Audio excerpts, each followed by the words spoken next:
घरातील कामांमध्ये आपण एवढे बिझी होऊन जातो ना, की आपल्याला स्वतःसाठी वेळच मिळत नाही. तर मग मी आज ठरवलेलं होतं, की स्वतःसाठी थोडासा वेळ जो आहे, तर तो आपण द्यायचा.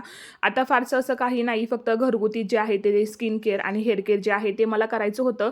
स्वतःला थोडंसं पॅम्पर करावं म्हटलं, कारण की कितीही केलं तरीसुद्धा कामं काही संपत नाहीत. तर सगळ्यात आधी नाश्ता वगैरे केला, त्यानंतर घरातील कामं आवरली आणि मग दुपारी जे आहे ते नेल्स वगैरे कट केले. आता नेल पेंट लावायला कोणाला आवडत नाही, तर इथे नेल पेंटसुद्धा लावून घेतली आणि मम्मीचा कॉल आला होता. मग तिच्याशी थोडा वेळ गप्पा मारत बसले. त्यानंतर मेहंदी जी आहे ती सुद्धा लावून घेतली. दुपारी छान अशी फ्रेश झाले आणि मग संध्याकाळच्या वेळी इथे थोडंसं स्किन केअर केलं.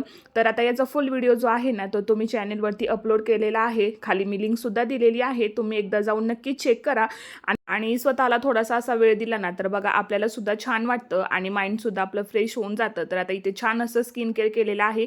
त्यानंतर इथं खोबऱ्याचं जे तेल आहे ते सुद्धा स्किनला अप्लाय करून घेतलं. तर चला भेटूयात नेक्स्ट मिनी व्लॉगमध्ये. बाय.